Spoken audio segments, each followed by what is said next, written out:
అసలు గాంధీని ఎవరు తీసుకొచ్చారు సార్ ఇండియాకి? బ్రిటిష్ తీసుకొచ్చారు, లేకపోతే ఎట్ట వస్తాడు అక్కడ నుంచి? Ladies and gentlemen, you are not ready for this. Moplah riots వచ్చినప్పుడు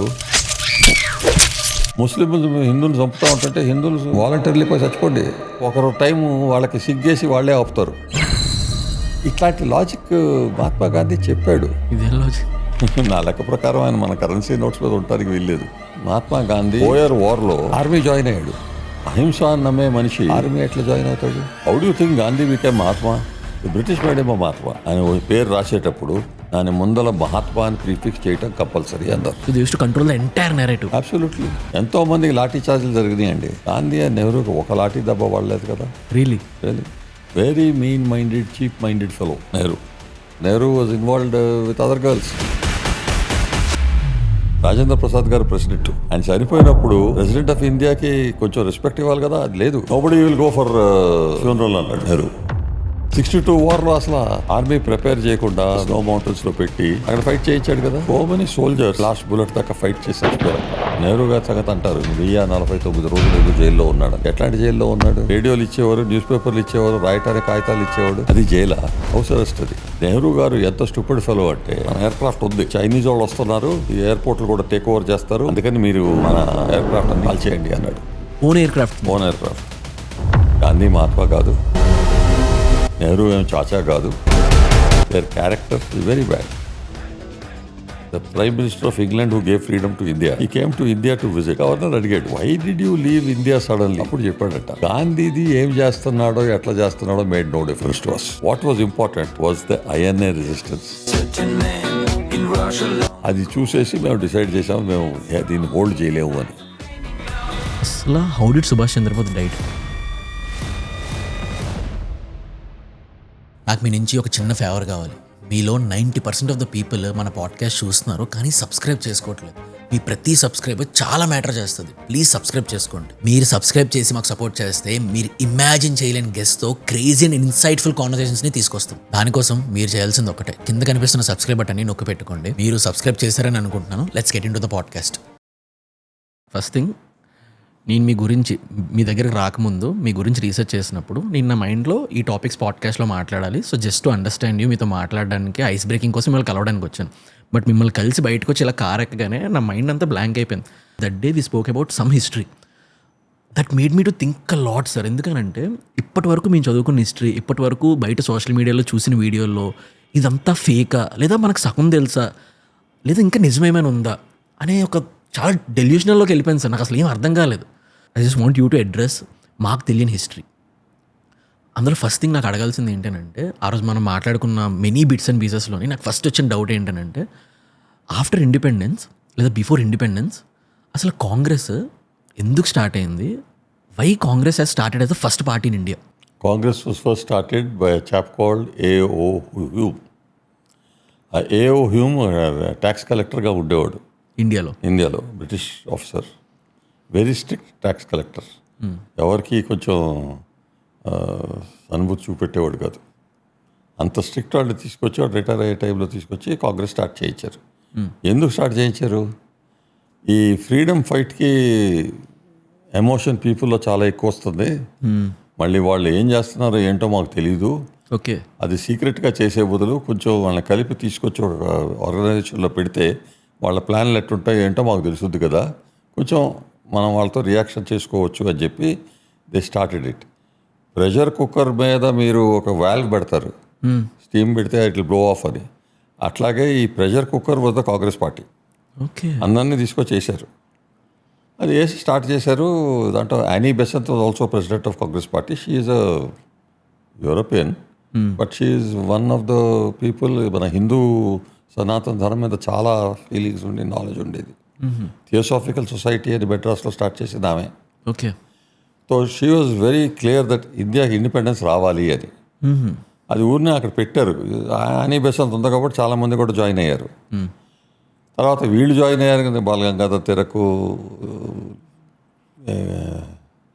ఇంకా సీరియస్ పేర్లు ఉన్నాయి, సర్దార్ పటేల్, వీళ్ళందరూ వచ్చారు కాబట్టి ఇంకోళ్ళు కూడా వచ్చారు. And they thought Congress party నిజంగా మాకు ఒక ఆపర్చునిటీ ఇస్తూ ఉంది మాట్లాడటానికి, కలిసి చేయటానికి అని చెప్పి. వాళ్ళకి సంహవ్ ఈ ఐడియా రాలేదు. ఇది బ్రిటిష్ వాళ్ళు కావాలని చేశారు అని అట్లా అప్పుడు. ఇది మేము చేసుకుంటున్నాం అని అనుకున్నారు. ఎందుకంటే ఆనీ బెసెంట్ ఈవెన్ దో దాని ప్రెసిడెంట్ బ్రిటిషర్ అయినా కూడా. అప్పుడు first founder was Britisher.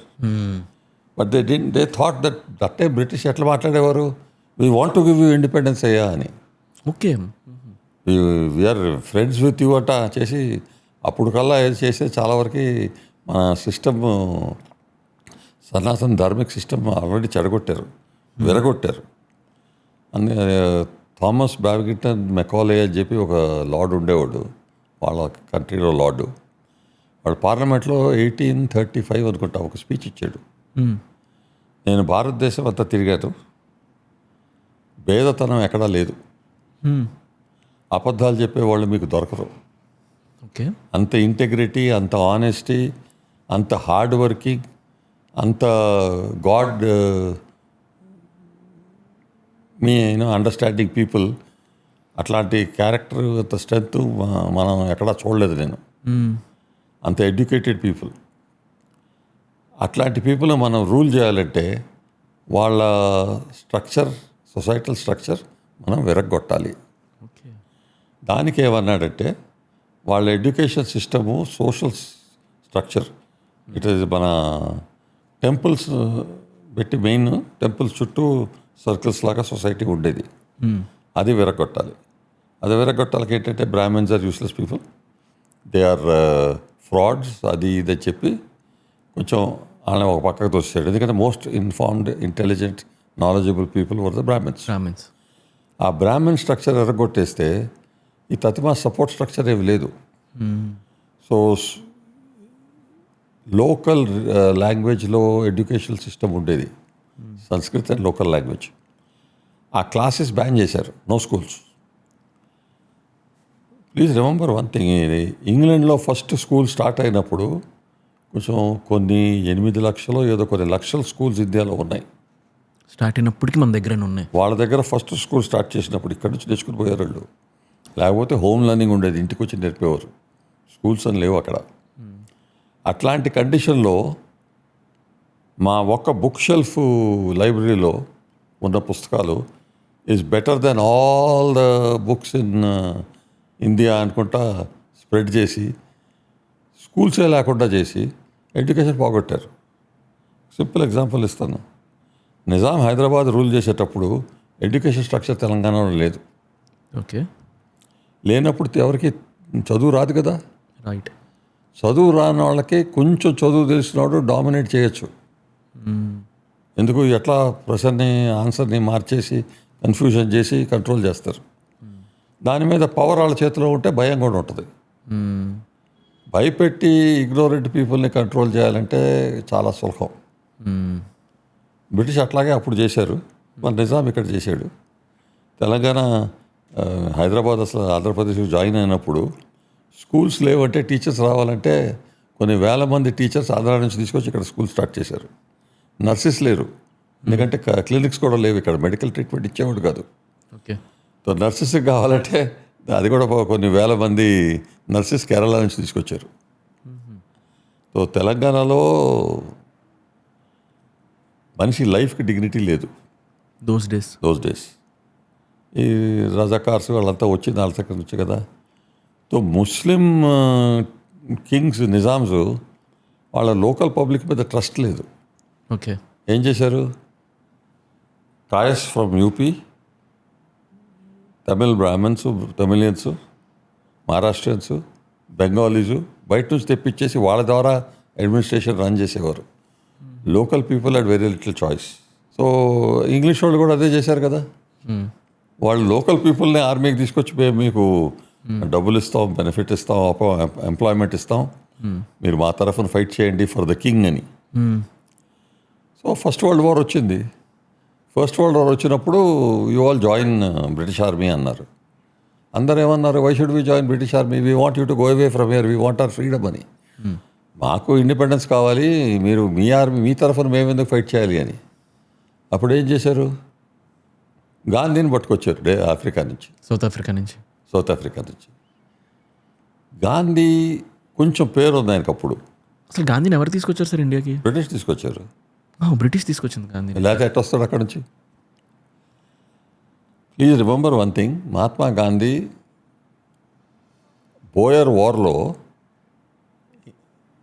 Army join అయ్యాడు for to fight against the Boers. అక్కడ లోకల్ పీపుల్ బోయర్స్ ఉన్నారు, బ్రిటిష్ ఇన్వేడెడ్ కాబట్టి the British want to take over.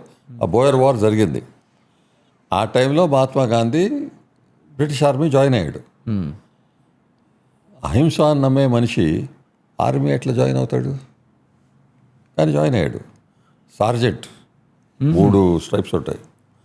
సార్జెంట్గా join అయితే బ్రిటిష్ ఆర్మీ వాళ్ళు ఏమన్నారంటే, ఇండియన్స్కి మేము వెపన్స్ ఇవ్వము, కానీ సరే ambulance driver, motor vehicle driver అట్లా అంబులెన్స్ డ్రైవర్గా జాబ్ ఇచ్చారు. బట్ ఆర్మీలో he was getting salary from the army. అక్కడ he wrote a lot of letters. My heart is with the king, everything is with the king, I'm a loyal obedient servant, అది ఇదని చాలా రాశారు Gandhi garu. But he was an Indian. అందుకని ఆ incident, ఒక్క incident, ఎక్కడ ట్రైన్లో ఫస్ట్ క్లాస్లో ట్రావెల్ చేస్తూ ఉంటే, ఈ first class is reserved for white skin, you are not allowed అంటే, ఐ గాట్ మై టికెట్ అన్నాడు, బయటికి తోసేసాడు. దాని మీద ఈ separation of Indians from Europeans కాకూడదు అని బ్లాక్స్కి ఫైట్ చేయాల, fought for Indians. So anyway, that little bit of thing there, even there every time you was giving letters, I'm obedient servant, faithful servant king George కని రాసిచ్చేవాడు. And but please don't treat us like this అని. Okay. కొంచెం leader of Indian thing అని చెప్పి పేరు వచ్చింది. ఆ టైంలో దేశ ఇండియన్స్ని ఎట్లా బ్రిటిష్ ఆర్మీ జాయిన్ అవ్వటానికి ఒప్పించాలి అని ప్రయత్నం చేసుకుంటా somebody gave the idea Mahatma గాంధీని తీసుకొస్తే బాగుంటుంది అని. ఓకే. మహాత్మా గాంధీని తీసుకొస్తానికి ఆ రోజుల్లో మీడియా ఎట్టుండేది, newspapers, radio, both are under government control. So they built up a huge bench. Mahatma Gandhi, అప్పుడు ఆ రోజు మహాత్మా గాంధీ అనుకో, Mohandas Karamchand Gandhi is coming to India to lead the Indian freedom struggle. పెద్ద దిస్తిగా అది ఇది అని చెప్తే ఆయనకి ఇమేజ్ బిల్డప్ చేశారు మీడియాలో, ఓకే, బ్రిటిష్ వాళ్ళు. So all the Congress party leaders also set, by God British is giving him so much of importance, నిజంగా ఆయన ఇంపార్టెంట్ పర్సన్ అయి ఉంటాడు. అందుకని చెప్పి బాంబే పోయి షిప్ నుంచి దిగేటప్పుడు they received him in a big manner. పాత రోజులు గూగుల్ చేసి న్యూస్ పేపర్లో చూడొచ్చు మీరు. సో తీసుకొచ్చేసినప్పటికీ Gandhi came with a status. Okay. He doesn't deserve that status. It's a built-up status by the British. He came there as a stooge of the British. So what did he say? మీరంతా army join అవ్వాలి, మా British వాళ్ళు war గెలిస్తే మనకి ఇమీడియట్గా dominion status ఇస్తారు, అందుకని మనం సొంత గవర్నమెంట్, స్వరాజ్యం, but under the king majesty అని. So lot of people believing Gandhi joined. Otherwise your fighting, you just come out of that India independence first war ఉంది కదా 1857. రైట్. This is 1914. 15లో వచ్చాడు Gandhi. So 15 and 30, 28 years later everybody remembers. అందరికీ తెలిసినప్పుడు గాంధీ గారు చెప్తున్నారు join అవ్వాలి అని చెప్పేసి జాయిన్ అయ్యారు. Okay. So that was one of the reasons they wanted the Congress party to motivate the Congress party this way they bought Gandhi. ఆయన ఇమేజ్ ఇంత బిల్డప్ చేసేటప్పుడు కాంగ్రెస్ పార్టీలో ఉన్న వాళ్ళందరూ గాంధీ నేషనల్ ఫిగరు, మేమంతా రీజనల్ ఫిగర్స్ అనుకుంటూ ఉన్నారు. ఆ స్టేజ్లో they joined some of the biggest contingents in army, Indian contingent. లక్షల్లో పోయారు, దాదాపు కొంత 1,00,000 మంది దాకా చనిపోయారు అక్కడ. తర్వాత తిరిగి వచ్చారు. అప్పుడు డొమినియన్ స్టేటస్ ఇవ్వాలి కదా, ఇవ్వటానికి వాళ్ళకి ఇంట్రెస్ట్ లేదు కదా. ఏం చేశారు, టర్కీలో క్యాలిఫేట్ కొట్టేశారు, సిక్ మ్యాన్ ఆఫ్ యూరప్ అని డిఫీట్ చేస్తే ఖిలాఫత్ మూవ్మెంట్ అని టర్కీలో కొంచెం స్టార్ట్ అయింది. దానికి గాంధీని సపోర్టర్ చేశారు. టర్కీకి మనకి సంబంధం ఏంటి? ఖిలాఫత్ మూవ్మెంట్ స్టార్ట్ అయినప్పుడు ఏమైంది, local people started arguing on something which doesn't concern them. మనకు కావాల్సిన ఫ్రీడమ్ ఫ్యాక్టరు అది మర్చిపోయారు. మన మెయిన్ ఏమేంటి, వార్ మీకు సపోర్ట్ చేసాం, మీరు గెలిచారు, మాకు డొమినియన్ స్టేటస్ ఇచ్చేయండి. అది సైడ్ లైన్ అయిపోయింది. ఓకే. ఇది ఖిలాఫత్ మూవ్మెంట్ బిల్డప్ అయింది. 1920 కల్లా it became such a big important movement that the Muslims in India suddenly found an identity. అప్పుడు దాకా వి వర్ ఆల్ టుగెదర్. అప్పుడు ఈ ఖిలాఫత్ మూవ్మెంట్ వచ్చేటప్పటికి people who are supporting the Khilafat movement in India are Muslims. So Gandhi became a supporter. If I remember right, Ali brothers అని ఒక leaders ఉండేవారు అక్కడ. ఎవరు nobody there, barely noticeable people.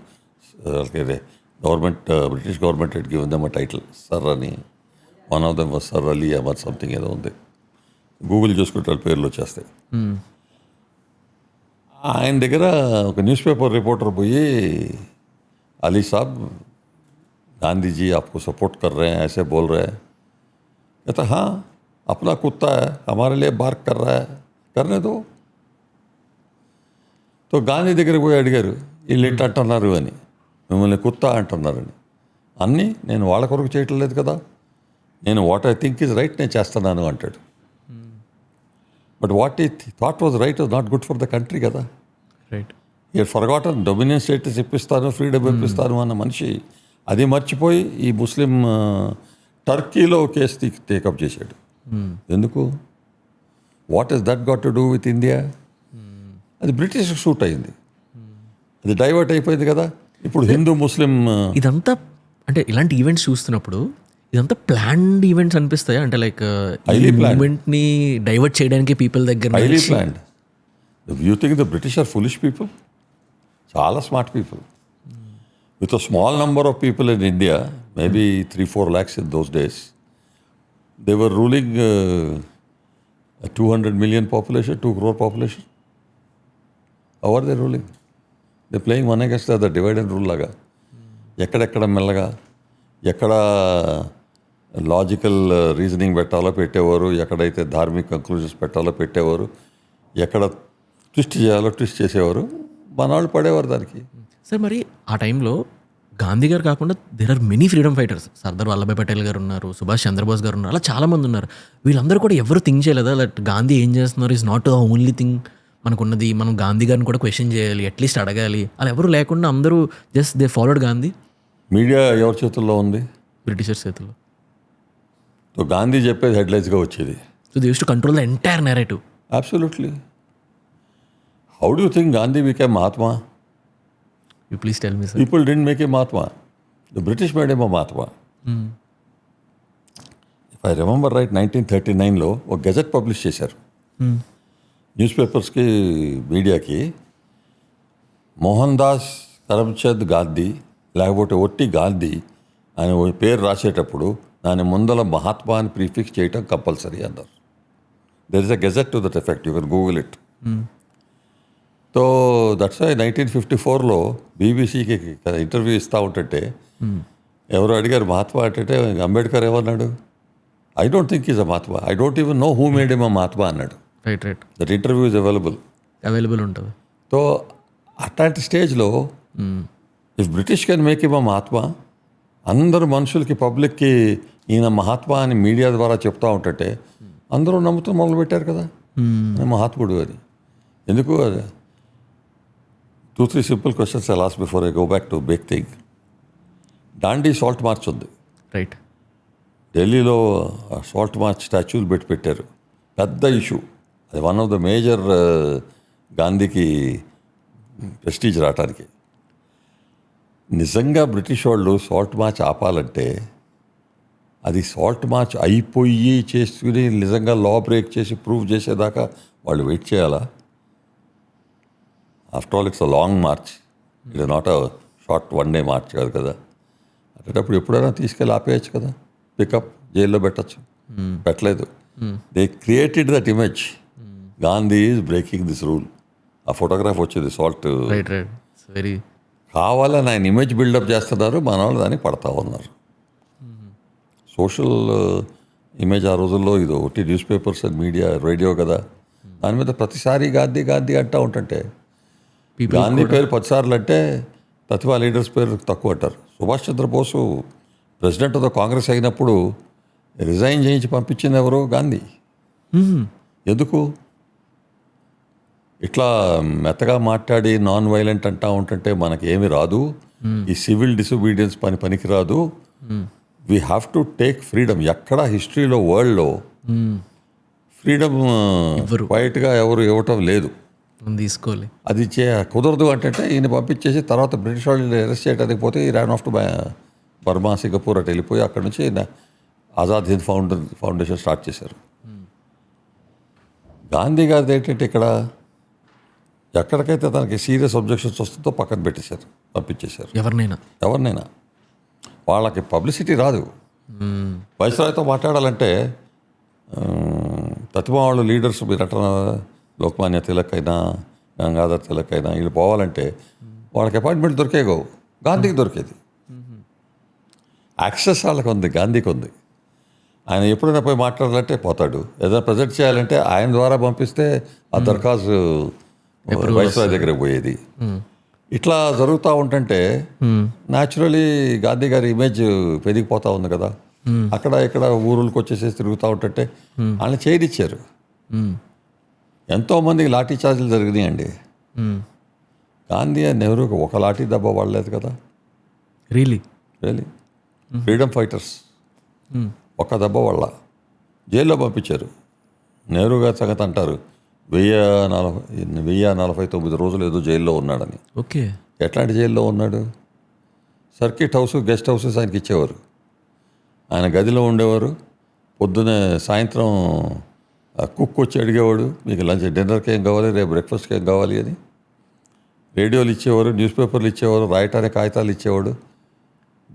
Letters to my daughter అని ఇందిరాగాంధీకి letters రాశారు కదా, అదంతా అక్కడే రాశాడు కదా. డిస్కవరీ ఆఫ్ ఇండియా కూడా ఆ టైంలోనే రాశాడు కదా. అది జైలా? House arrest. అది ప్రొటెక్టెడ్. అంతా గవర్నమెంట్ ఖర్చు పేరు చేసి ప్రొటెక్షన్ ఇచ్చి, విజిటర్స్ కావాలంటే విజిటర్స్ కూడా పర్మిషన్ ఇచ్చారు. So in what way they were protecting them. Why Nehru was also one of the British tourist. That is why నాకు చిన్నప్పుడు వీళ్ళందరూ హీరోస్ లాగా అనిపించేవారు. మోర్ అండ్ మోర్ నేను హిస్టరీ చదువుతూ ఉంటుంటే ఏమైంది ఏంటి కనుక్కుంటూ ఉంటే ఆ రోజుల్లో కొంతమంది ఉన్న వాళ్ళతో మాట్లాడుతూ ఉంటుంటే these are not heroes as far as I'm concern. They don't deserve to be anywhere that respected as we're making it out. Gandhi Mahatma కాదు, నెహ్రూ ఏం చాచా కాదు. Their character, their attitude is very bad. Moplah riots వచ్చినప్పుడు మనుషుల్ని చంపుతూ ఉంటుంటే పీపుల్ పోయేసేసి గాంధీ గారిని అడిగారట. తర్వాత పోయి చెప్తారు, ముస్లింలు హిందువులు చంపుతూ ఉంటుంటే హిందువులు వాలంటీర్లీ పోయి చచ్చిపోండి, ఎందుకంటే ఒకరు టైం వాళ్ళకి సిగ్గేసి వాళ్ళే ఆపుతారు. ఇదే లాజిక్. ఇట్లాంటి లాజిక్ మహాత్మా గాంధీ చెప్పాడు. అది మనం చదివేటప్పటికి మహాత్మా గాంధీకి ఉన్న రెస్పెక్ట్ ఎప్పుడో పోయింది. నా లెక్క ప్రకారం ఆయన మన కరెన్సీ నోట్స్ మీద ఉండటానికి వీల్లేదు. Sir, how did that happen sir? అసలు కరెన్సీ నోట్ మీద గాంధీ గారు ఫోటో రావడానికి పార్టీషన్ జరిగినప్పుడు Mohammad Ali, what's his name, Ali Jinnah, he became father of Pakistan. Okay, because Pakistan అప్పుడే పుట్టింది, మన దేశం నుంచి భాగ్యం అయిపోయి పుట్టింది పీస్మీల్. కానీ ఇండియా అప్పుడు పుట్టలేదు కదా. 1858లో queen empress Victoria declared herself empress of India in 1958. 1600లో ఈస్ట్ ఇండియా కంపెనీ వచ్చింది. అంటే ఇండియా అప్పటి నుంచి ఉంది. 1869లో పుట్టాడు గాంధీ. సో ఇండియా అని ఉన్న రేషన్లో పుట్టి I'm father of the nation అంటే ఎట్లా ఉంటుంది? స్టూపిడ్ ఉంటుంది. Is not father. కానీ పాకిస్తాన్లో వాళ్ళు ఉన్నారు కాబట్టి ఇండియాలో వాళ్ళు ఉన్నారని పెట్టారు. ఎవరు పెట్టారు? Some few years back one girl road to government of India ఈ రైట్ టు ఇన్ఫర్మేషన్ యాక్ట్ కింద అడిగింది, who made Gandhi father of the nation? Government of India replied, officially is not father of the nation. Nobody has made him. There's no such thing. Father of India అనేం లేదు. ఆ వెబ్సైట్లో article చూస్తే salutations అని, మనకి ఇండియాలో ఫాదర్ ఆఫ్ ద నేషన్ అని కాన్సెప్టే లేదు. మనం భారత్ మాత అంటాం. సో Bharat Mata what we see as our దేశ్. If at all you to think father of the nation కావాలి అంటే ఎవరు ఉండాలి? హూ పూల్ టుగెదర్ మన ఇండియాలో ఉన్న డిఫరెంట్ కమ్యూనిటీస్ అందరు తీసుకొచ్చి ఒకటి భారత్ లాగా చేసింది రాజా భరత్. రాజా దుష్యంతును శకుంతల రాణికి పుట్టిన రాజా భరత్. ఆల్ ఇండియా పిల్గ్రిమేజీలు పెట్టేసేసి ఆయన కంట్రోల్లో తీసుకున్నాడు. If at all you to say father of the nation, Raja Bharat is father of the nation. But otherwise there is no father of the nation, it is mother India. So ఈ confusion తీసుకొచ్చి పెట్టి గాంధీ గారిని importance ఇచ్చి media మన control ఉంటే ఏంటి? Entire నెరేటివ్ని control చేయాలి. Entire narrative. Sir even Congress form అయిన తర్వాత ఆఫ్టర్ వీ గోట్ ఇండిపెండెన్స్ మనం చాలా ఆర్టికల్స్లో కానీ రీసెంట్గా ఎన్నో వీడియోస్లో చూసాం. యాక్చువల్లీ ఎన్నో మూవీస్లో కూడా వచ్చింది. యాక్చువల్లీ పిఎం సీట్కి పిఎం క్యాడర్కి నెహ్రూ గారు యాక్చువల్లీ లేరు. యాక్చువల్లీ అతనికి ఓట్స్ ఏం రాలేదు. But Gandhi made Nehru as the prime minister అని. Okay, what is the real story behind it? there were 15 provinces in India at that time. United provinces, central provinces, అట్లా 15 provinces ఉన్నాయి. Every province was given one vote. Cabinet council elect చేయడానికి. So the same man will become prime minister after independence అని 46లో చేశారు. 12 ఓట్లు సర్దార్ పటేల్కి పోయినాయి. 2 ఓట్లు ఆచార్య కిప్లానికి పోయినాయి. 1 vote వినోద భావే అని అనుకుంటా, నాట్ టూ షూర్. నెహ్రూ గారికి 1 ఓటు కూడా వెళ్ళా. గాంధీ గారు ముందరే ఆచార్య గారితో మాట్లాడి ఈ 2 ఓట్లు నువ్వు నెహ్రూకి సరెండర్ చేసి వీ వాంట్ యంగ్ లీడర్ అని చెప్పేసి అది ఇది మాట్లాడబట్టి ఆయన అట్లాగే చేశాడు. వినోద భావే కూడా నా 1 ఓటు దాంతోపాటు వెళ్తుందని ఇచ్చేసాడు. సర్దార్ పటేల్ దగ్గర 12 ఓట్లు ఉన్నాయి. బై ఫార్ మెజారిటీ 3 ఓట్లు తీసినా కూడా సర్దార్ గారే ప్రైమ్ మినిస్టర్ అవ్వాలి. గాంధీ గారు ఆయన పిలిచి చూసావా అట్మాస్ఫియర్ ఎట్లుందో, అందరికీ సమ్ యంగ్స్టర్ కావాలి అంటున్నారు. ఆయనకి ఏదో కొంచెం ప్రెస్టీజు పేరు వచ్చుద్ది, అందుకని నువ్వు కూడా ఒప్పుకో, deputy prime minister and home మినిస్టర్గా చేస్తారు, రాజ్యం అంతా నీది, ఒట్టి మొహం చూపెట్టడానికి నెహ్రూ ఉంటాడు అన్నారు. ఆ కండిషన్ మీద సర్దార్ పటేల్ గారు ఒప్పుకున్నాడు. ఓకే, తన 12 ఓట్లు కూడా సరెండర్ చేసి నెహ్రూకి ఇచ్చాడు. సో యునానిమస్గా Nehru was elected as prime minister candidate. 47లో ప్రైమ్ మినిస్టర్ అయినప్పుడు దాని తర్వాత చేసేదంతా మీదే, రాజ్యం అంతా మీదే, మీ చేతిలోనే ఉంటుంది, నేను ఒట్టి ఫిగర్ హెడ్డే అనుకున్న మనిషి ఈ took over. He was against Sardar Patel. Okay, after he becoming the prime minister. After becoming the prime minister. Like against అంటే హౌ అగేన్స్ట్? ఏం చేసేటోళ్ళు? ఆయన ఏదైనా చెప్తే నో అనేవాడు. జేఎన్కే సంగతి చెప్పాడు, మీరు తప్పు చేస్తున్నారు, డోంట్ గో టు యూ అని అది అంటే ఒప్పుకోలే. దాని ముందలే చెప్పాడు అక్కడ ఆర్మీ పంపించాలో ఒప్పుకోలే. తర్వాత చైనా సంగతి చెప్పాడు, you're thinking that they coming like that they're making inroads చైనాలో టిబెట్లోకి. టిబెట్ ఇండియన్ ప్రొటెక్టరేట్, అది మనకు స్మాల్ ఆర్మీ కంటింజెంట్ అక్కడ ఉండేది, ట్రేడ్ మిషన్ ఉండేది. మనం గివప్ చేసేసేస్తే వాళ్ళు టిబెటర్స్ ఏమనుకుంటారు, ఇండియా మమ్మల్ని ప్రొటెక్ట్ చేస్తుంది అని అనుకునే స్టేజ్ నుంచి ఖాళీ హాతాలు ఏమి లేకుండా ఉంటారు. మనం you to be careful, nothing is got happen like that, హిందీ చీనీ బాయి అన్నాడు.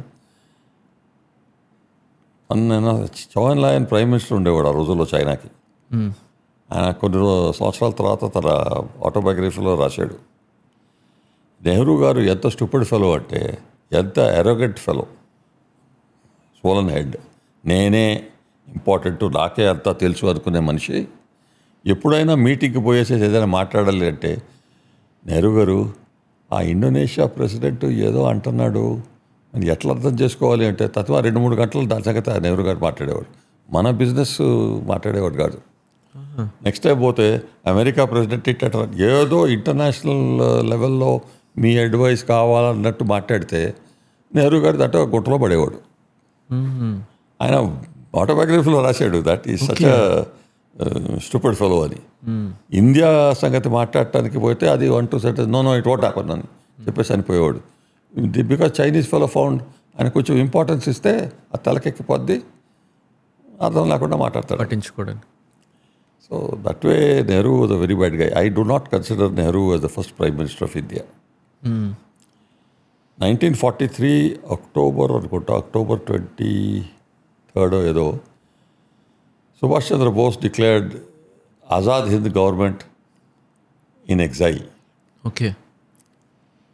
And he declared himself prime minister. He had an army of 65 to 85,000 people, Indian army, who had been captured by the Japanese.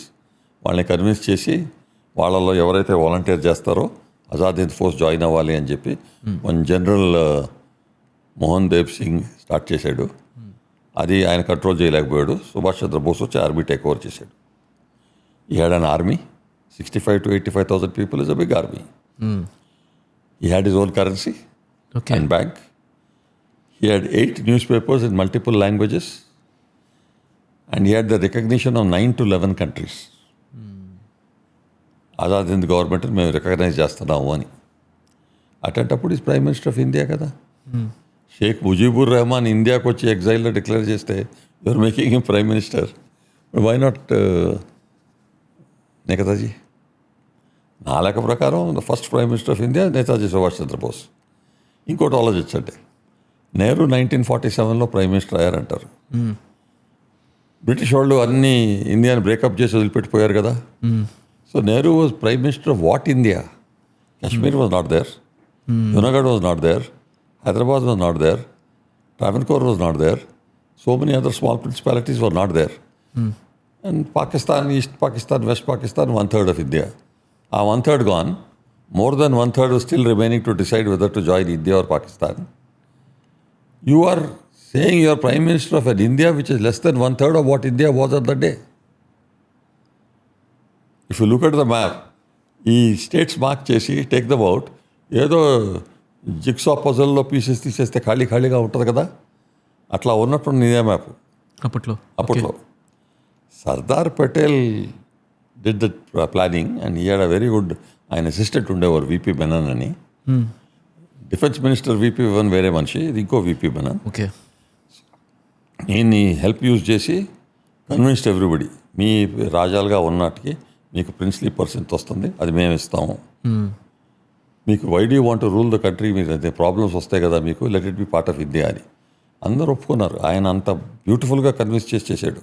Okay. The one person responsible for unifying India is that. అందుకనే ఆ statue of unity is a very deserved statue. He deserved that respect. Iron Man of India అని. కానీ Somnath temple కట్టడానికి పోతా ఉంటే Somnath temples we should not do, Nehru. So Sardar Patel said we are not asking money from the government.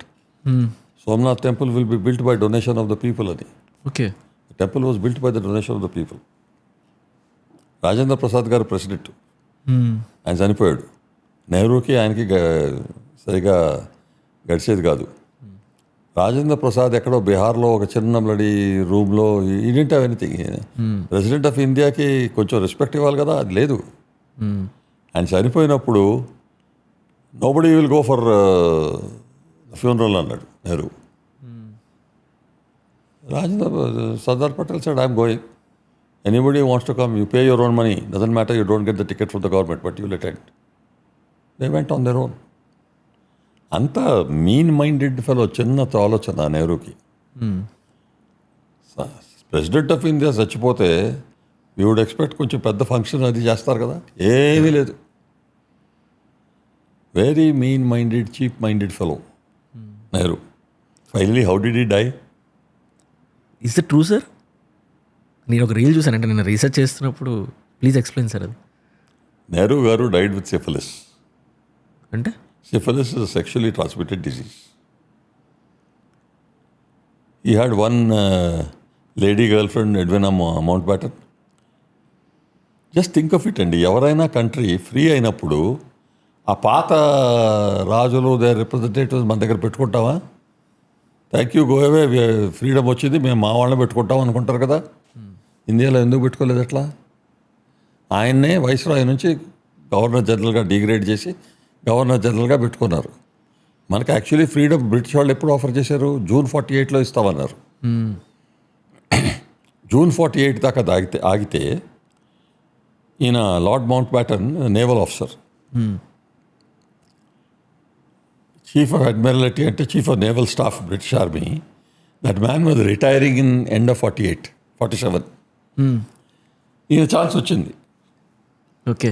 Mount baton would have gone and chief of the imperial naval staff. Sorry,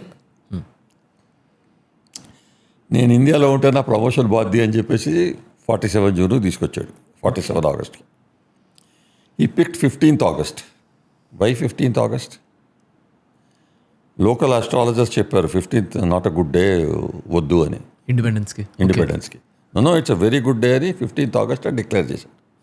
15th August 1945 was the date Japanese surrendered world war II in the east. So that is a good day because we won the war అని చెప్పి ఆ date తీసుకుని పెట్టాడు.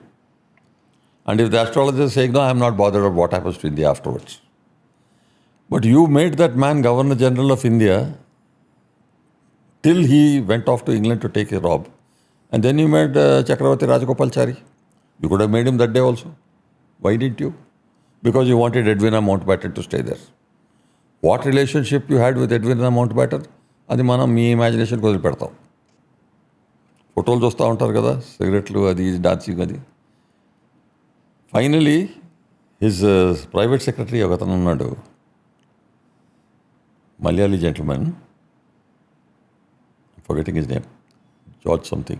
He wrote My Years with Nehru అన్నట్టు పుస్తకం రాశాడు. దాంట్లో he talks about some of the incidents where Nehru was involved with other girls. There was one సాధ్వి.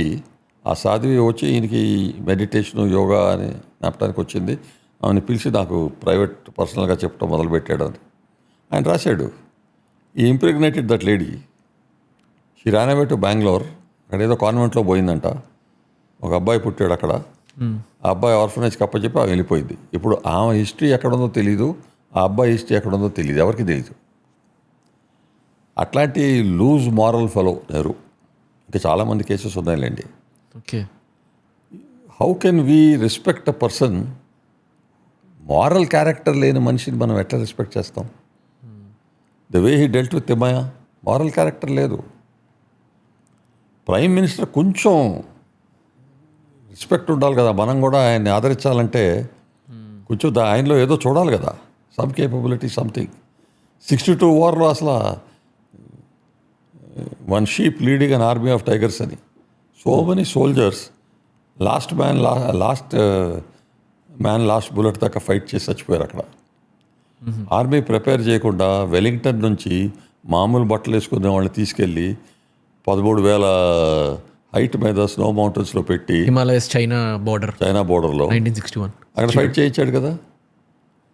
ఒకసారి ఆర్మీ ఆస్ట్ 2,500 మైళ్ళ నుంచి వాళ్ళకు వచ్చే భోజనము, బుల్లెట్, బిస్కెట్ అండ్ బుల్లెట్ అంత దూరం నుంచి రావాలి.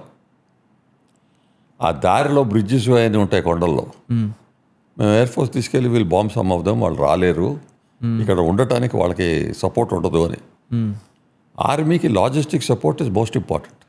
వెపన్స్ రావాలి, ఎమ్యునిషన్ రావాలి, భోజనం రావాలి, అది కమ్యూనికేషన్స్ రావాలి.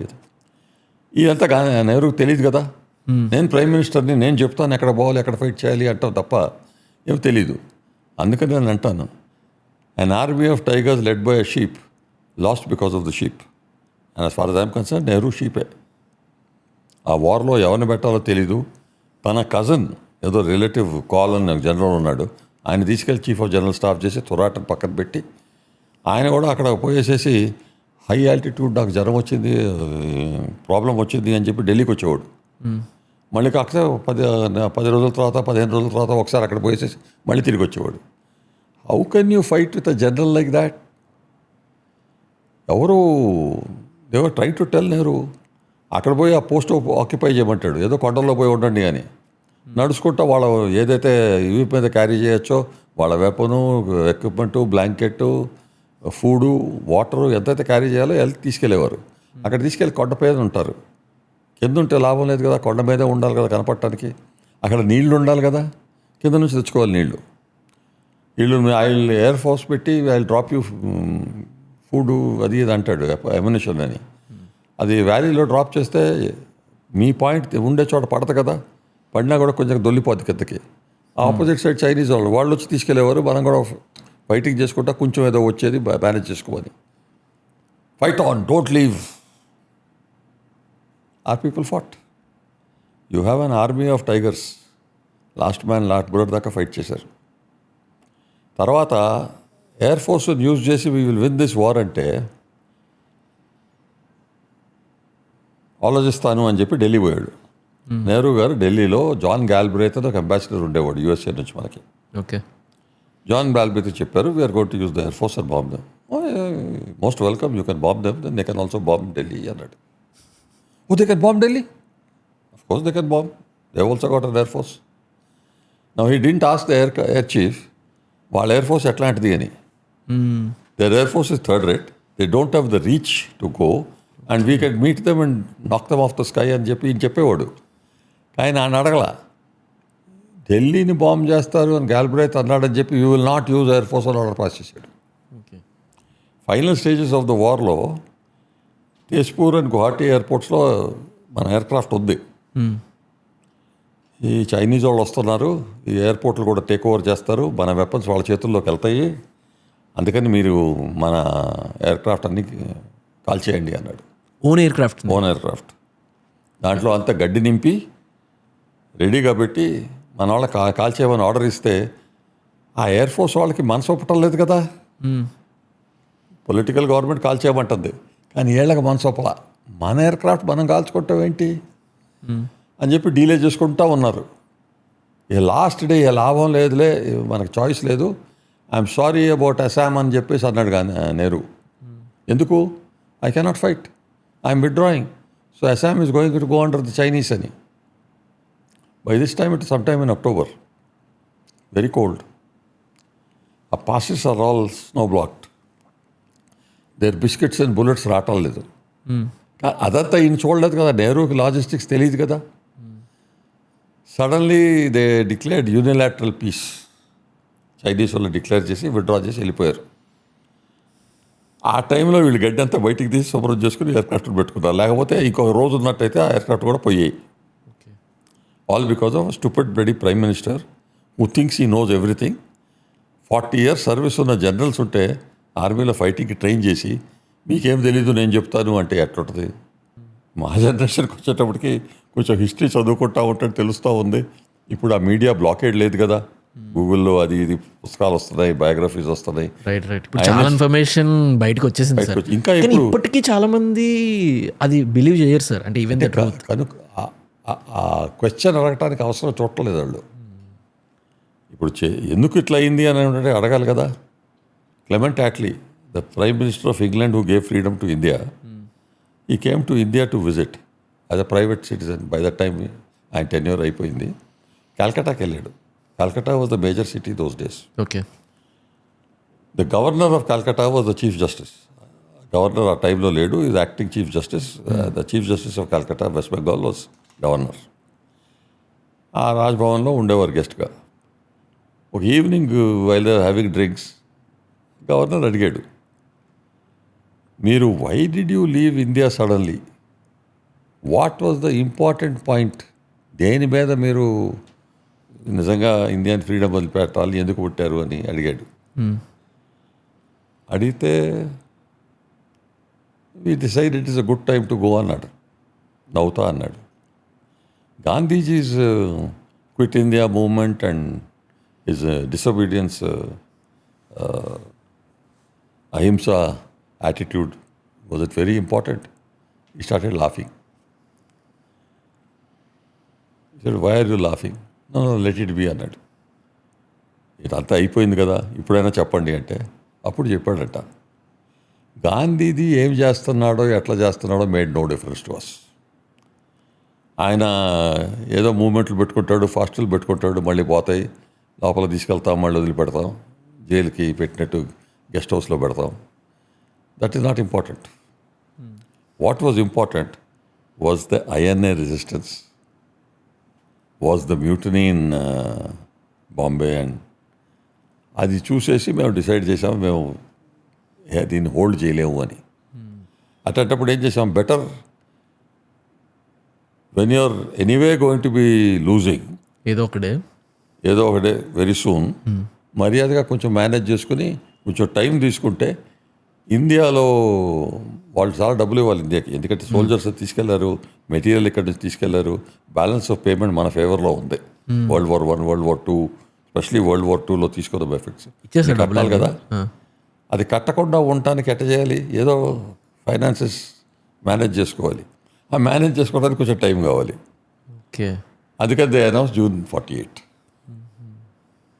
February 46లో అయిన మ్యూటనీకి మీరు June 48కి ఇండిపెండెన్స్ ఇస్తున్నాము అని అనౌన్స్ చేశారు.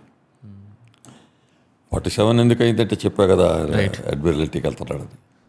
సార్ మీరు ఈ టాపిక్ మాట్లాడుతుంటే వన్ టాపిక్ నాకు గుర్తొస్తుంది ఏంటంటే, after independence Pakistan occupied Kashmir ఉంది. వేరే అప్పటికి కాశ్మీర్ ఇంకా ఇండియాలోకి కలవలేదు, అప్పుడు రాజా ఇంకా ఒప్పుకోలేదు, దానికి ఇంకా సర్దార్ వల్లభాయ్ పటేల్ టాక్స్ నడుస్తున్నాయి. ఆ టైంలోని పాకిస్తాన్ ఇన్వేడ్ కాశ్మీర్, అప్పుడు 1/3 ఆఫ్ ద కాశ్మీర్ని పాకిస్తాన్ ఆక్యుపై చేసింది అని చెప్పి మనం స్టోరీస్ వింటున్నాం. యాక్చువల్లీ ఏం జరిగింది, ఎందుకు పాకిస్తాన్ 1/3 ఆఫ్ ద కాశ్మీర్ని ఆక్యుపై చేయాల్సి వచ్చింది? వై డిడ్ ఇండియా స్టాప్ చేయలేకపోయింది ఆ టైంలో? Let's go little before that అండి. Okay. Just at the time independence వచ్చినప్పటికీ Raja of Kashmir he did not sign accession to India అని సైన్ చేయాల. I will try to remain independent అనుకున్నాడు. స్టేటస్ కో అన్నట్టు ఒక వర్బల్ అగ్రిమెంట్ లాగా ఉంది, we will stay as it is till I decide అని. పాకిస్తాన్ వాళ్ళు they decided to attack in October 47. మేం కాదు పోయేది, razakars local tribes men they attacking అన్నారు. Actually their officers also attacked. They attacked in civilian clothes. They did not say we will occupy only this part of Kashmir. They came up to within 15 kilometers of Srinagar. That airport was in danger of falling into their hands. Okay. So an engineer officer was asked to go and see how good is the airport, how strong is it, what loads it can take, can we send planes with equipment and all. That engineer officer happened to be my father, Colonel P.L.N. Chaudhary అని. Okay. ఈ flu from Hyderabad. అప్పుడు ఎయిర్పోర్ట్కి పోయేసేసి చూసేసి ఆయన decision తీసుకుని yes అని చెప్పారు, it can come అని. He was posted in J and K thereafter. He was there for the war time there. Okay. Your father. My father. Pakistan came with in 15 kilometers, 15 miles of Srinagar. వాళ్ళు ఎంత లూటింగ్లో బిజీగా అయిపోయారంటే, చంపేయటం, లూట్ చేయటం, రేపింగ్ ద ఫీమేల్స్, ఈ దాంట్లో all of them got busy. అందరూ సోల్జర్స్ కాదు కదా, కొంతమంది లోకల్ ట్రైబ్మెన్స్ తీసుకొచ్చారు. వాళ్ళకేంటి, వాళ్ళ యాటిట్యూడ్ ఏంటి, ఎప్పుడైనా యుద్ధానికి పోతే మనం లూట్ చేసి సంపాదించుకోవాలి అని. ఆ యాటిట్యూడ్లో they got busy, they did not move forward. అదే నిజంగా ప్రాక్టికల్ ఆర్మీ ఉన్నట్టయితే they would not have stop for all this. Advance అవుతా ఉంటే అడ్వాన్స్ చేసుకుంటూ పోతారు, స్టెప్ బై స్టెప్, వన్ అని. In 2 days they could have taken Srinagar. But because they was ఈ యాక్టివిటీస్లో బిజీగా ఉన్నారు కాబట్టి they gave us time. Okay. In that time the Indian army they launched. అది కూడా నెహ్రూ డిలే చేస్తూ ఉన్నాడు. సో మన సర్దార్ పటేలే ఫోర్స్ చేశాడు. ఒక మీటింగ్లో ఫీల్డ్ మార్షల్ మానెక్షా రాశాడు, ఆ మీటింగ్లో troops must go or not go అని, ఎస్ నో అని చెప్పాలి కదా. Sardar Patel I think you to go అని చెప్పి అంటున్నాడు. Nehru no no you to think about it, అది ఇది అన్నాడంట. Are you go to wait like this or till the whole of Kashmir is gone అని చెప్పి పటేల్ గారు అడిగితే ఓకే అన్నట్టు వేగ్గా అన్నాడు. అప్పుడు సర్దార్ పటేల్ మానెక్షాకి చెప్పారు, you got your orders, you heard it, go. ఆయన ఓకే అన్నందుకు తీసుకుని okay. then they landed troops there. Otherwise, according to Nehru, one more day they would have delayed, it would have gone. The whole of Kashmir would have gone. The legally accession certificate, ఆ letter వచ్చింది, అది accept చేసి yes అనాలి కదా. ఎక్సెషన్ మీకు వచ్చినప్పుడు ఇండియాకి part అవుతున్నాను అని చెప్పి రాజా గారు సైన్ చేసినప్పుడు why are you hesitating? So తర్వాత ఇండియన్ ఆర్మీ వెంట they pushed back the Kashmiris, all the Pakistanis. They were pushing them back. Mountbatten told Nehru, or Nehru told Mountbatten, why don't we go to the UN? కొత్తగా start అయింది కదా UN. This will be a perfect example. International body deal చేయడానికి India pride వచ్చింది, పేరు వచ్చింది అని. So Nehru was putting a letter to the UN. General Karyappa, that time he was handling Kashmir.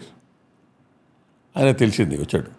2 రోజులు ఆగండి సార్, బౌండరీ దాకా మేము క్లియర్ చేస్తాం, దాని తర్వాత మీరు ఏదైనా చేసుకోండి. No you stop the war అన్నాడు. I want 2 days. No stop the war అన్నాడు.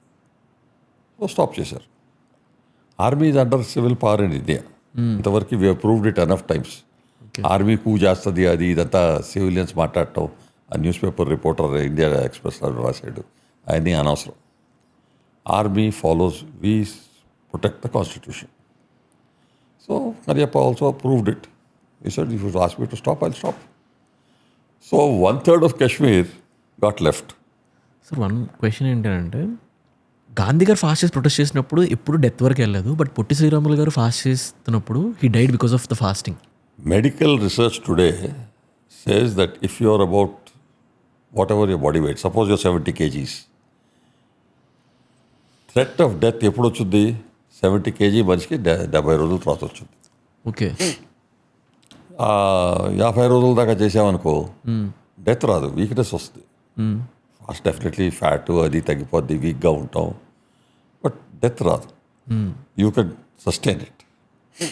ఫర్ 70 kg పర్సన్ 70 రోజుల దాకా ఫాస్టింగ్ చేస్తే మేనేజ్ చేయొచ్చు అని అంటారు. దానికన్నా ఎక్కువ అయితే డేంజర్ జోన్లో వెళ్తున్నాం. None of Gandhi's fast lasted that long. Highest 22-23 days అనుకుంటా సార్.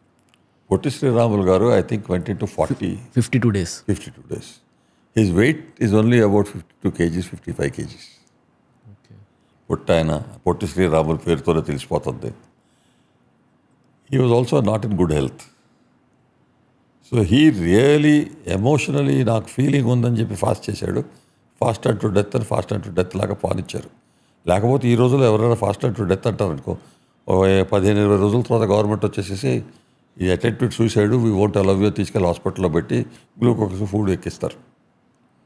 పొట్టి శ్రీరాములు కవర్ చేయలేదు కదా అది.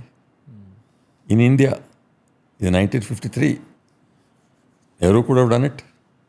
మెడ్రాస్ ప్రెసిడెన్సీని ఈ విరగదీసి 5 స్టేట్లుగా చేయాలి లింగ్విస్టిక్ బేసిస్ మీద అని చెప్పి పొట్టి శ్రీరాములు ఫాస్ట్ చేశారు. Nehru did know what to do. He allowed him to die. Finally because he died it became an emotional matter. One last question ఉంది regarding history.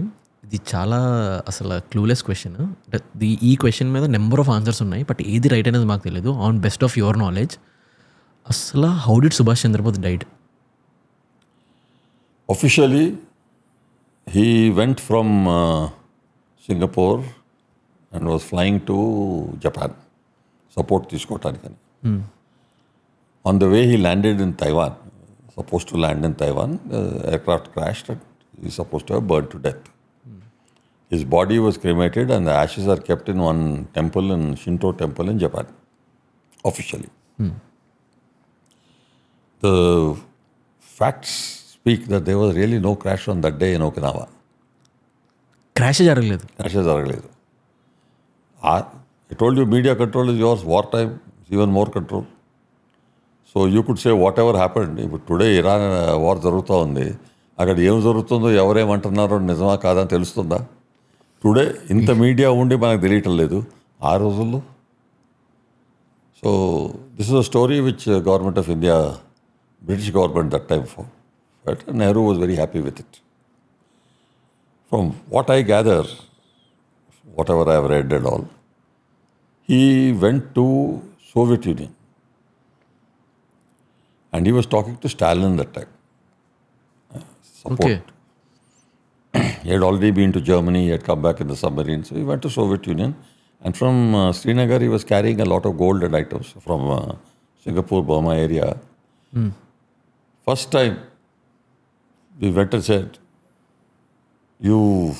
I'm fighting this, మీరు నాకు సపోర్ట్ ఇవ్వాలి అంటే ఆడవాళ్ళందరూ బ్యాంగిల్స్ నెక్లెసెస్ తీశారు, డబ్బులు ఇచ్చారు, అంతా ఆ గోల్డ్ అంతా తీసుకుని వెళ్తున్నాడు.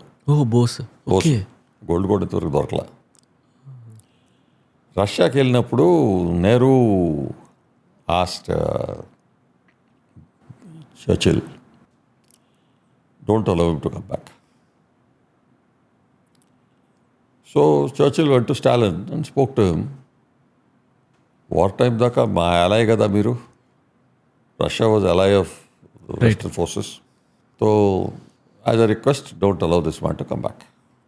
Some people say and Siberia పంపించారు, గులాగ్లో వాళ్ళ పొలిటికల్ ప్రిజనర్స్ అందరూ సైబేరియాలో గులాగ్కి వెళ్ళేవారు, ఇన్ని కూడా అక్కడికి పంపించారంటారు. Some people say no, before అక్కడ పోకముందలే MI6 అని బ్రిటిష్ ఇంటెలిజెన్స్ సర్వీస్ వాళ్ళు వచ్చి ఈయన ఇంటర్వ్యూ చేశారు రష్యాలో. ఇంటర్వ్యూ చేసినప్పుడు అక్కడే చంపేశారు అంటారు. చంపారో లేదో ప్రూఫ్ లేదు, బట్ కొంచెం స్టోరీ ఉంది దట్ యాక్చువల్లీ సైబేరియాలో గులాగ్లోకి వెళ్ళారు. అక్కడ తర్వాత ఎన్ని సంవత్సరాల తర్వాత గుమ్నామ్ బాబా అని ఇండియాకి రానిచ్చారు. ఇప్పుడు చచ్చిపోతున్నాడు, పోయేసి అక్కడ చచ్చిపోవాలి. So he lived in UP or Bihar, Gumnam Baba అని. ఒక ఆథర్ ఉన్నాడు, ధర్ ఆదిత్య, పేరు గుర్తురాట్లా. He writing about Bose story అంతా. It is worth very interesting story. Okay. Nehru ఏం చేశాడు, he put Indian intelligence IB and getting British intelligence monitor చేయమన్నారు. Netaji Subhash Chandra Bose family in Germany, in India, every letter, every moment, everything అంతా monitor చేసేవారు, record పెట్టుకునేవారు. అంతా నెహ్రూకి పోయేది. నిజంగా నేతాజీ బోస్ చచ్చిపోయినట్టయితే ఈ మానిటరింగ్ అవసరం ఎందుకు ఉంటుంది? Right. So there is a serious reason to think that he did not die. But he was prevented from coming to India. And when they sent him here,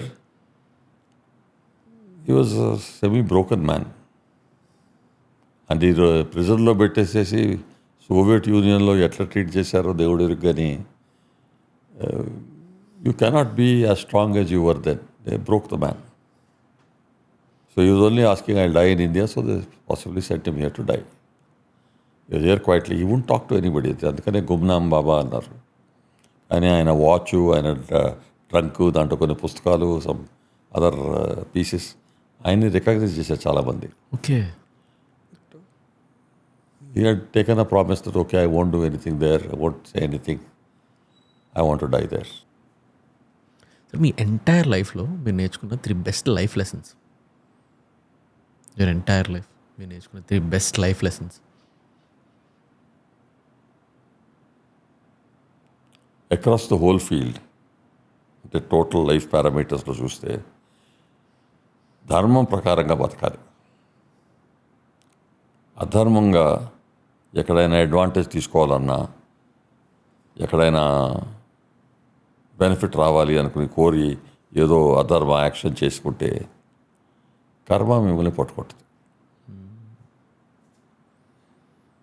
I don't know whether I should say this at I personally feel, నా జీవితంలో నా benefit కొరకు నేను అబద్ధం చెప్పలేదు. నా జీవితంలో నాకు ఏదో అడ్వాంటేజ్ పొందాలి అని చెప్పి ఇంకోటికి నష్టం చేయలేదు. ధర్మంగా బతకటానికి ట్రై చేశాను. నాకు తెలిసినంత మట్టుకి ధర్మంగానే బతికాను. అందుకని నాకు ఫుల్ కాన్ఫిడెన్స్ ఉంది, ధర్మంగా బతికితే కర్మ మిమ్మల్ని సరిగ్గా చూస్తుంది. మన జీవితంలో, ఈ జరిగే జీవితంలోనే మనకు వచ్చే స్వర్గము, నరకం అని అన్నం, కొంచెం పనిష్మెంట్స్ ఏదైతే ఉంటాయో, ఫెయిలియర్స్ వస్తాయి. బట్ బేసికలీ స్వర్గం ఇక్కడే వచ్చింది. ఇప్పుడు చచ్చిపోయిన తర్వాత మీకు జన్నత్ వచ్చుద్ది, చచ్చిపోయిన తర్వాత మీకు జడ్జ్మెంట్ డేలో గాడ్ హెవెన్లో తీసుకుంటారు అంటే మళ్ళీ ఈ జీవితం బతకటంలో అర్థమేముంది? If things are happening only after you die, then why are you living? Die today. నేననేది ఏంటంటే, ఈ జీవితం మనం పుట్టాం కాబట్టి ఈ జీవితం మనం సుఖంగా హాయిగా బతకాలని ప్రయత్నం చేయాలి. దానికి ధర్మ ఫాలో చేయాలి. ధర్మ అంటే ఏంటి అని మీరు అర్థం చేసుకోవాలి కదా. అందుకనే ఈ పాత వేదాసు కథలు ఉంటాయి, అన్ని పుస్తకాలు చదవాల్సిన అవసరం లేదు, కొంచెం దాని సమరీస్ చదివినా కూడా అర్థమవుద్ది. Right. Live dharmically, karma will be right. Nice. So మీ ఎంటైర్ లైఫ్లో మీకు ఏదైనా రిగ్రెట్ ఉందా? లేదు. నైస్. ఎందుకంటే every time you're trying to do your best కదా, you cannot do better than your best. కొన్ని పరిస్థితులు అట్లాంటివి ఉంటాయి, మీ చేతుల్లో ఉండవు. ఆ పరిస్థితుల్లో బెస్ట్ ట్రై చేస్తున్నారు ధార్మికలి. మీ చేతుల్లో లేని దాంట్లో ఏదైనా అయితే దానికి రిగ్రెట్ అవ్వాల్సిన అవసరం లేదు. ప్రతి మనిషిని మీరు కలిస్తే ప్రతి డీలు మీ చేతుల్లో రావాలి అనే గ్యారంటీ లేదు. ట్రూ. అందుకని రిగ్రెట్లు పెట్టుకోవద్దు. Regret doesn't get you anywhere, it make you feel sad. Right. So you say okay, that has happened, now let me look at the next best thing. Very big question నాకు ఉన్నది ఏంటంటే, ఇంత పెద్ద book 15 years spend చేసి every టైంలో revised edition రాసుకుంటూ వచ్చి, what made you to write a book on India? India is a great country అని నా ఫీలింగ్. ఆ గ్రేట్ కంట్రీ గ్రేట్గా ఎందుకు ఉండలేకపోయింది అని కొంచెం థాట్ ఉండేది, బాధ ఉండేది. అందుకని చెప్పి కొంచెం రీడింగ్ చేసి ఏమైంది, ఎందుకైంది, ఇట్లయింది అని కనుక్కోవడానికి ట్రై చేస్తూ ఉంటుంటే ఇదంతా తీసుకుందాం. ఇది నేర్చుకున్న తర్వాత నాకేంటి, కొంచెం అందరికీ స్ప్రెడ్ చేద్దామని, వాళ్ళకు కూడా తెలియాలని. అందరూ నేను చదువుకున్నంతమంది సీరియస్గా చదువుతారు అంటే రోజుకు ఒక పుస్తకం చదివేవాడి. Okay. So I read more than 25,000 books. Books and journals, mostly in technology, mostly in this, some bestsellers, non-fiction కూడా చదివాను. 15 years బ్యాక్ ఒక టీవీ షో చూస్తున్నానండి. సౌండ్స్ ఫన్నీ కానీ అది నిజం. ఆ టీవీ షోలో ఒక అబ్బాయి ఆస్ట్రేలియాలో ఎవరో చంపారు, ఆస్ట్రేలియాలో షూట్ చేశారు. ఆ డిబేట్ చేస్తున్నారు ఎందుకు అయింది ఏంటి అని. వాళ్ళు ఏమన్నారంటే, ఇండియన్స్ కొంచెం జనరలీ కొంచెం గొప్పోళ్ళు, అబ్రాడ్లో పనిచేసేవాళ్ళు డబ్బులు ఉంటాయి, లోకల్ పీపుల్ దగ్గర అంత డబ్బులు ఉండకపోవచ్చు. గోల్డ్ ఏదో వేసుకుంటాడు, నెక్లెస్ వేసుకుంటారు, ఏదో ఉంటుందని, అందుకని చంపారు అంటాడు. కానీ వీడు స్టూడెంట్, ఆ అబ్బాయి దగ్గర ఎంత ఉంటుంది, అది డజంట్ సౌండ్ లాజికల్ అని. ఆస్ట్రేలియన్స్ ఆర్ రేసిస్ట్, అందుకని ఇండియన్స్ కింద చెరచూపు చూస్తారు, అందుకని చంపారు అని ఇంకొకరు అన్నారు. స్టూపిడ్ పీపుల్ ఏం ఆలోచించకుండా మాట్లాడుతున్నారు అని అన్నా. మా మిసెస్ పక్కన కూర్చొని, టీవీ మీద అరిసి లాభం ఏంటి, ఏదైనా చేయాలనుకుంటే రాసేయండి అంది. Okay. That is how I started. So with one question I just want end this podcast. One final question ఏంటంటే, today's young generation we feel a lot of burnout. అంటే ఏదైనా ఒక 1 week నాన్ స్టాప్గా పనిచేసామనంటే ఇంకా చాలా బర్న్అవుట్ ఫీల్ అవుతాం, చాలా exhaustion, ఇలాంటి కొత్త కొత్త వర్డ్స్ అని today's generation is feeling. Sir నాకు మిమ్మల్ని చూసి చాలా ఇన్స్పైరింగ్ అనిపిస్తుంది. ఎట్ దిస్ పాయింట్ ఆఫ్ టైంలో కూడా మీరు ఇంత కష్టపడి బుక్ రాసి ఈ బుక్లో ఉన్న లెర్నింగ్స్ కానీ యంగ్ యూత్కి అందరికీ చేరాలి అని ఇంటెంట్తో ఇప్పటికీ, that is something really inspiring sir. Thank you. నేను మీరు బుక్ ఇచ్చిన వెంటనే రెడ్ ఫ్యూ పేజెస్, అది నాకు చాలా నచ్చింది సార్. నేను I use to read some books, అంటే లైక్ నవల్ రవికాంత్వి, జిడ్డు కృష్ణమూర్తివి, ఆ బుక్స్ అవి నేను చదువుతున్నాను. ఐ యూస్ టు థింక్ ఇలాంటివి అందరూ ఎలా రాస్తారు అదని. After me sitting with you I really felt like, అరే మన తెలుగు పర్సన్ ఒక ఇంత గ్రేజీ బుక్ రాశారు, ఇంత లెర్నింగ్స్ ఉన్నాయి, దీన్ని ఎలా అయినా మన ఆడియన్స్కి రీచ్ అవ్వాలని చెప్పి మిమ్మల్ని కన్విన్స్ చేసి పాడ్కాస్ట్ తీసుకొచ్చాను sir. I highly recommend every one to definitely go through this book sir. మనం ఆ బుక్ లింక్ కింద అప్లై చేద్దాము, people will get the. I'll be happy. They can buy it from Amazon. Right. They can also buy it from Ideas World. Right. Yeah, మనం 2 links add చేద్దాం sir కింద. Thank you so much for doing this sir. Thank you, and thank you for all your thank you sir. దర్శకులు. So hope వాళ్ళకి నచ్చుద్ది అని చెప్పేసి.